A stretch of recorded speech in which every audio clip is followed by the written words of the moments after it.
hello, hello. Welcome to the Geeky Clinicians podcast. Welcome back. All right. So, as always, I'm Dr. Deborah Dantzler, Chief Geek here, and I'm going Mhm. to let my crew introduce themselves, and then we're going to talk about, and I'll come back and I'll introduce our guest, and we're just going to have a conversation, right? I'm Jacinta, I'm lead geek. Sandra, PMRP Geek. All right. So Mhm. we're the Geeky Clinicians, and today we have a guest. Actually, our first guest, right? And so Mm, our guest today is Nicole Tholmer, LPC. mm. And Nicole has been a clinician for double-digit years. And because we don't give exact, we're double digits, right? Mhm. Double-digit years. And she is the owner of Solace Intervention in Smyrna. And Mhm. she also has expanded into some interesting therapy products that she's going to share with us as well. All right. Mhm. So welcome, Nicole. Yay. Thank you so much for having me. I'm glad to be here. I didn't know I was the first. Oh man, the pressure. Uh, Hmm. so, Nicole, tell us a little bit about yourself, your origin story of being Mhm. a therapist. How did Okay. what was your journey like to becoming a therapist? Okay. So that would take us back to my childhood, around 7 to 8. Um, people pointed out that I was nosy and I like to talk a lot. And so I took those two traits and said a psychiatrist or a journalist. Like I think those would be good traits for either one of them. I didn't get so many. I didn't get good responses from people when I would tell them that. But when I would say I was interested in computers, they would light up. So I dropped the journalism and the therapy part and stayed with computer science. This was around in the 80s when Radio Shack was they were bringing in home computers. They had their Radio Shack TRS 80. I had one, went to classes. Um, didn't know until I was in college working on my undergrad in computer engineering that I didn't have the aptitude for that type of work. I didn't. And I quickly found out. My boyfriend at the time pointed it out, like, I don't think you're interested in this. No, this big thing going on right now called Y2K. You don't know nothing about it. You ain't said nothing. I'm in the banking industry. I'm talking about it more than you. I'm like, what is Y2K? Y'all remember that? Oh yeah. Mhm. Yeah. Uh-huh. So, as much as I hated to admit he was right, I realized because I was struggling in school, I was using business classes to keep myself um in school. But that fell after a while, so I ended up having to drop out. So after I dropped out of school, my parents was like, "Hey, here's the door to adulthood. You gonna have since you're in school, you're gonna have to figure this out." So I was working in retail and I was working on my undergrad degree, my associate's degree in management, because I thought, well, I'm a manager here. Let me get this manager training. It'll go along with what I want to do. About 2 years into that, I realized that that wasn't it for me. Like it was stressful. It was a lot of work. The people who I was managing didn't really respond well to me for whatever reason. I hated it. And at the same time, I probably had my what I can recognize as my first bout with depression. So coming out of all of that, I started doing some soul searching and praying and journaling. And one thing someone had said that when you're thinking about a career change, go back to what you wanted to be when you were a child. And that led me back to when I was saying I wanted to be a psychiatrist. Um, and my life kind of prepared me for that anyway. I grew up as an only child, so I spent a lot of time with adults. So this upbringing honed me, my listening skills gave me deep understanding for all adult perspectives. So I had a lot of wisdom. So people would come to me with their problems, and so early on, I would start listening. Um, Somebody even said that's one of the things they remember about me from high school. I'm like, really? Okay. So with those two things, the going back to what I said I want to be as a child, and realizing I had already been operating in that spirit of gift, um, led me to go get my master's in counseling. And so No, that's how I got. awesome. It's very interesting because in our first episode, we all talked about what was our origin story and how we got interested in, how we got to become therapists. And I think all of us also, the initial spark was in childhood. I think everybody here, even if it wasn't the first career, even if it became a career later down the line, the interest, that spark was for each of us from childhood. So I think that's interesting. So let me ask you this, Nicole. What gets you geeked up about doing clinical work? And just to Sandra, you guys can share it as well. So what gets me geeked up about doing the clinical work is actually seeing clients when they are dropping down, they're ready to go out there and pursue happiness. Just knowing that, seeing them live their lives and without therapy, that gets me really excited. Also, the technology advancements and the advancements in research, which expands things, help people to learn, help us to learn, to help people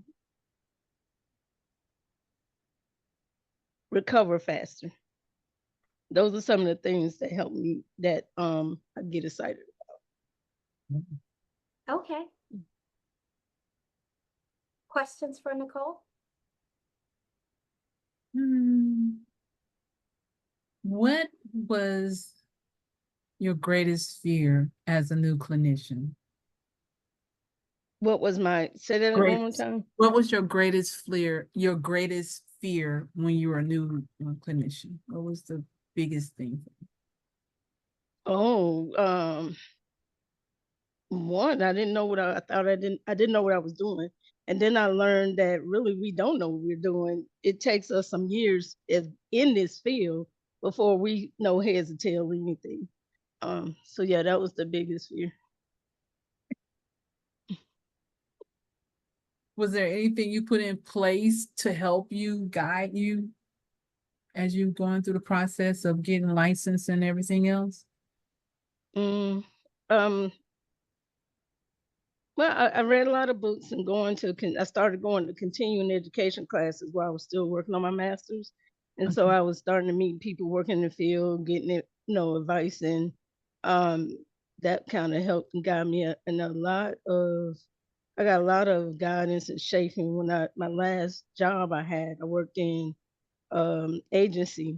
And that's where I learned that I wanted to be in private practice, working in this agency.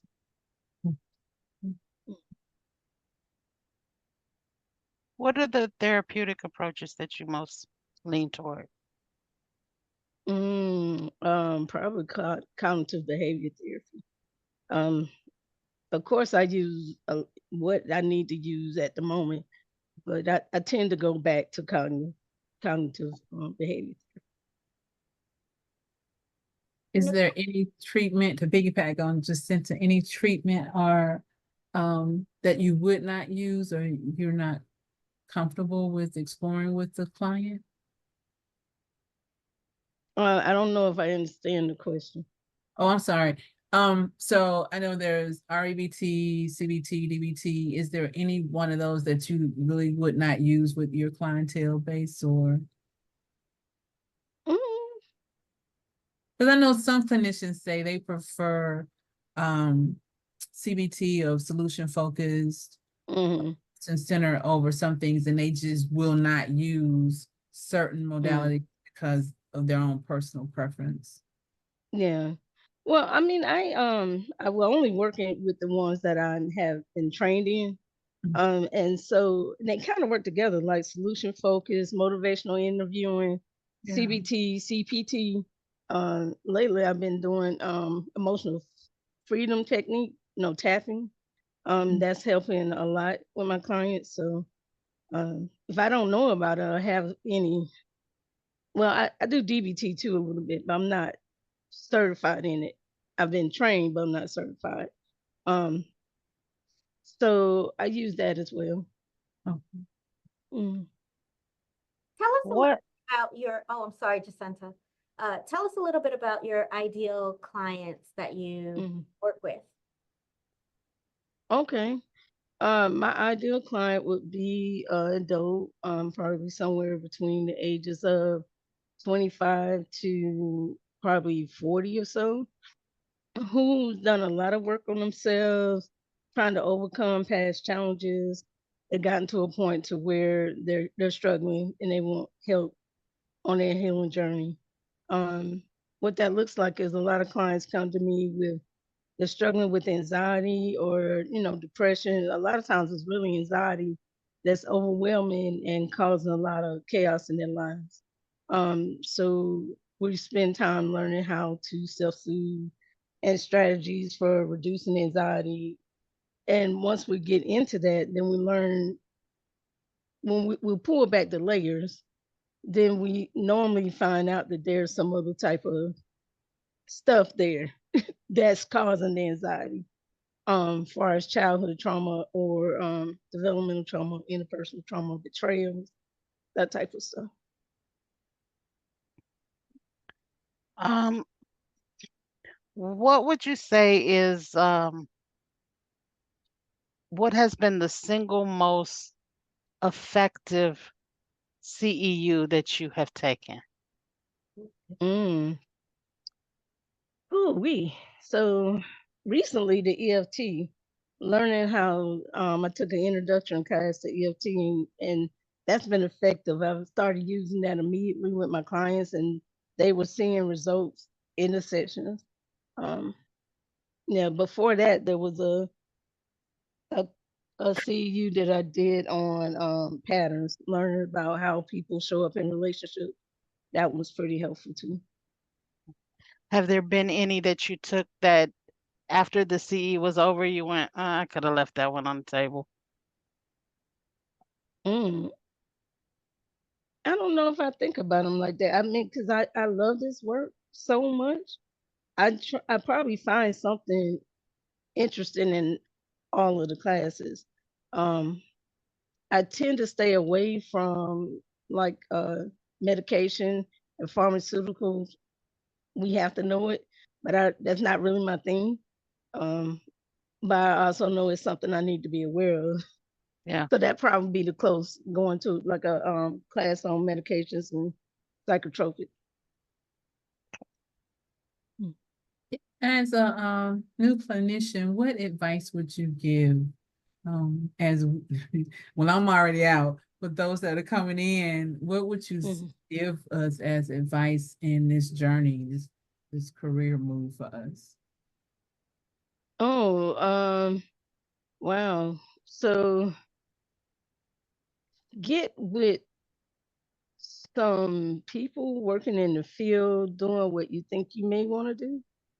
Um, Try working in areas that you like. I've worked in various areas. I worked in like community-based counseling.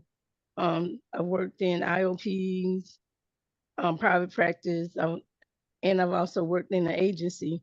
So I've come across a variety. Oh, and I worked in a s- I worked for a company where we did alcohol and drug evaluations and domestic violence.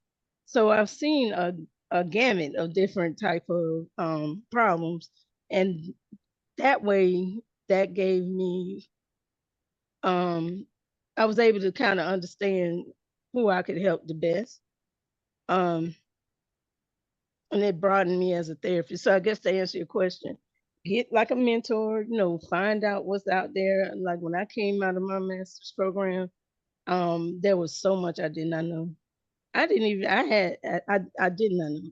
And had I known some things, I might have chose a different credential, just because of what I've learned after the fact. Um, and just get out there and work in different areas, try to see what really works for you. Thank you. Mhm. Mhm. So Nicole, you first learned about that inner part of you that kind of aligned with being a therapist as a young child, when Mhm. on a journey, wound up coming back to it, going to get your master's in clinical mental health. Uh, Mhm. and you've been, doing your private practice for a number of years now. Mhm. How did you go from doing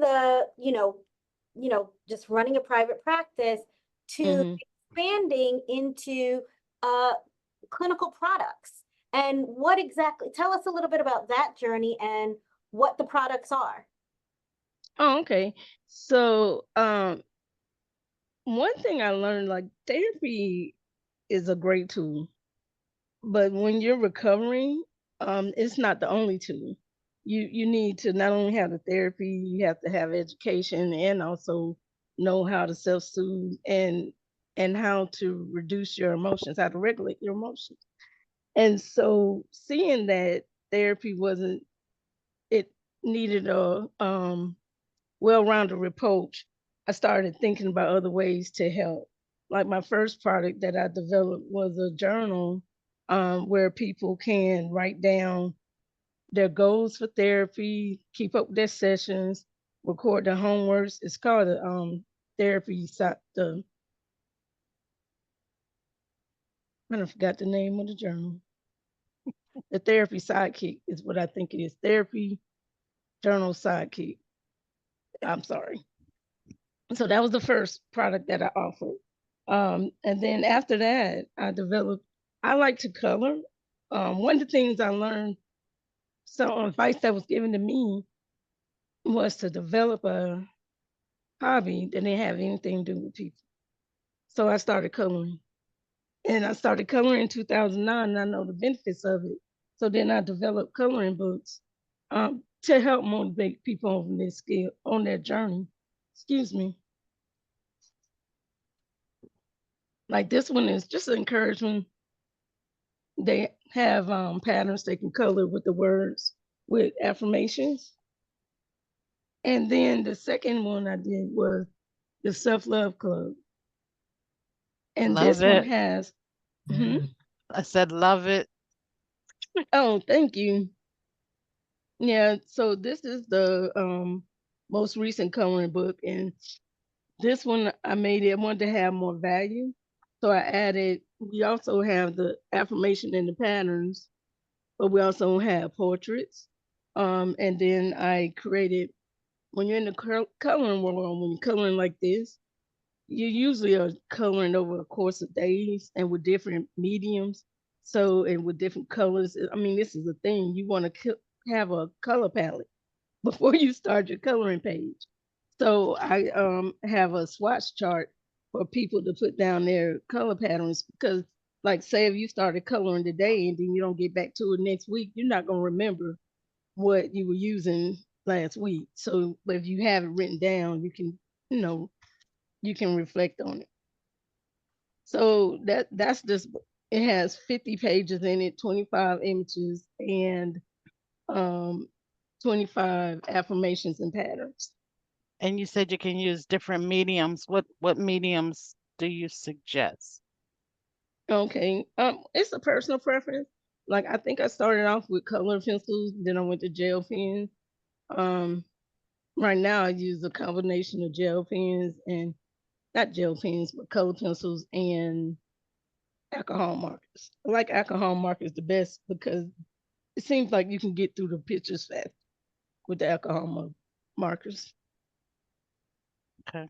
All right. No Mhm. problem bleeding through the paper. No. Oh yeah, it will bleed through the paper. You have to put like a stock paper behind it, a thick piece of paper, and that'll stop it from bleeding. Like here, you can see that it bled on this page, but it's not over here. That is you know, really because pretty. I put, uh, I said that is thank, really pretty. thank you. So, Deborah, I'm long-winded. I don't know if I answered your question completely.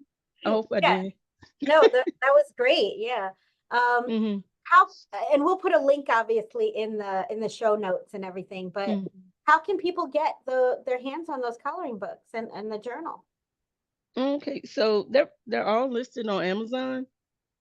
So I have an author's page on Amazon. That probably be the quickest way to go to my author's page, which is Solace Invention Press, and you will see all three products. Okay, wonderful. Mhm. So last question. What is your best hope for our field? What is your best hope for the field and for geeky clinicians of the future? Oh wow. This will stop me when I was thinking about this question. I had to think about it for a minute. My best hopes for the future of our profession is that attending therapy becomes a regular part of preventive health care. You know, that I envision a future where we can get quality access to mental health and it's the norm and people tending to their mental health is accepted. Um, just accepted as well as going to a primary care doctor for a checkup. You know, I believe everyone deserves the opportunity to live a fulfilling life. And I hope to see mental health care integrated seamlessly into our overall healthcare system. Awesome. That is wonderful. Yeah. Thank you so much, Nicole. Thank you for being our guest. We appreciate you and your time. And thank you all for Thank you. watching this episode. And again, if you've gotten this far, please like, share, and subscribe to our channel. All right, we'll see you in the next episode. Bye. Hey, Bye. bye.